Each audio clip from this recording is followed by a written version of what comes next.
Greetings, family, and welcome to another episode of Wake Up Africa. My name is Dr. Mumbi Seraki. How you doing? How's everything going? This is my co-host, Errol. We really do pray, family, that you are very well in all your ways and that you're moving into living life very much on your own terms. We are deep up in World War III, the soul for the world, family. Everyone, whether you're in Europe, whether you're in Asia, whether you're in the Caribbean, whether you're in Australia, wherever you are, family, right now. Come on, Errol, come on, off. Wherever you are, family, right now, we are literally fighting the vision, so-called 2030, the New World Order agenda. They intend to have us in a prison planet by 2030, but things are also not working in their favor. Come on, Errol, off. Things are not working in their favor, family, and they always want to tell us things like it's already happened. Because as much as there's this crazy onslaught on the motherland, this neo-colonial push on the motherland, like we saw what recently happened in the DRC Congo, and what continues to happen, people are dying in the Democratic Republic of Congo, in Sudan, in Somalia. There's so many conflicts. And we know that a lot of these conflicts have foreign hands. And ironically, family, if you know anything about aid and humanitarian aid, it has probably been the biggest curse on the motherland, because the same people who are causing war in your nations because they're coming for your natural resources, they're coming for your gold, they're coming for your oil, are the same people who are offering you humanitarian aid to save your people from the conflicts they have created in your country. And there's a book I shared on Patreon called Dead Aid. Definitely worth reading, or join our Patreon to have a look at that. And it explains just the damage of aid and how aid has actually created more problems than solutions. But one of the biggest donors of humanitarian aid happens to be the European Union after the divided states. And the irony is, these people are giving so many millions to the motherland when they have their own people who are homeless, who are struggling.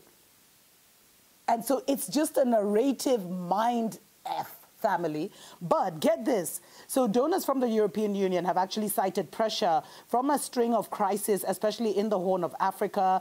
And they say, you know, the EU, which is the largest donor after the divided states, is currently operating humanitarian aid missions in Somalia, Sudan, Chad, the Democratic Republic of Congo, and South Sudan, although its humanitarian agencies has operated on the continent for the past 25 years, providing humanitarian aid to African crises.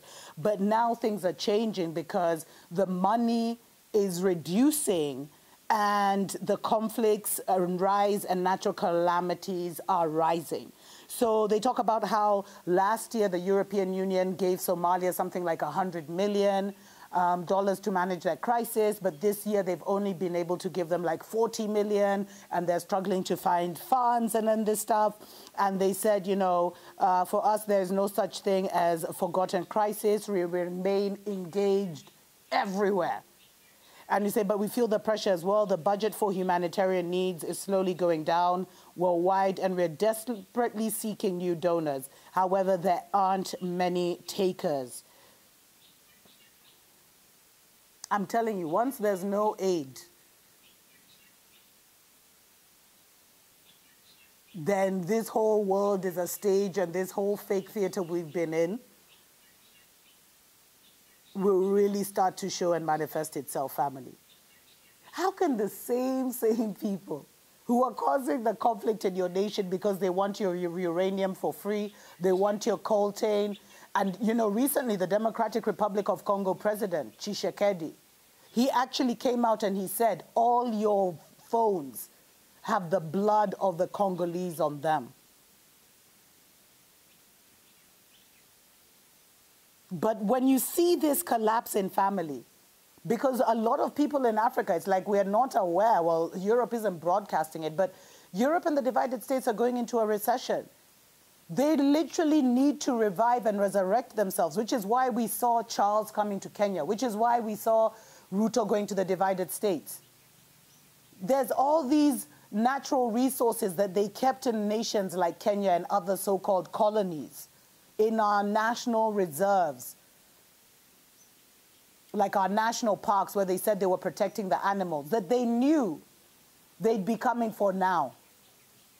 Because if we look at the whole debt situation, Africa has paid its debt almost 20 times over. Let me be realistic, 20 times over.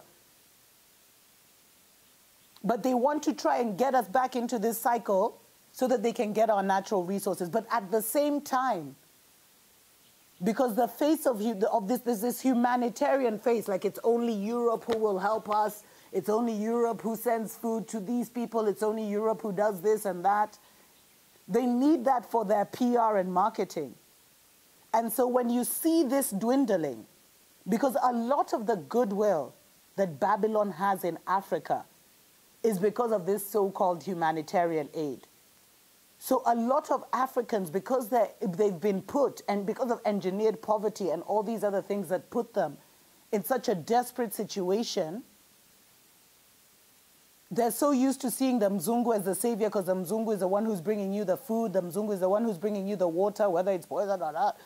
But all you're being told about your fellow African leaders is how they're corrupting and they're stealing and they're doing this, when it's all half stories. No one is giving us the full picture. No one is telling us this full story. But if they lose this goodwill, this soft power thing, and the only narrative about Babylon is how they're taking our natural resources, then that's going to flip the script real quick. Because our enslavement on the motherland is a mental enslavement. We've been twisted and turned upside down and back to front and fed so many lies that we're literally blind to the truth unless we speak it spiritually. But those are stories for other days. Actually, those are stories I'll cover on Dr. Mumbi's spiritual shows, so make sure you're subscribed to that channel, family. Until next time, definitely consider supporting us on Patreon, so there is a next time, or PayPal. Tuko pamoja.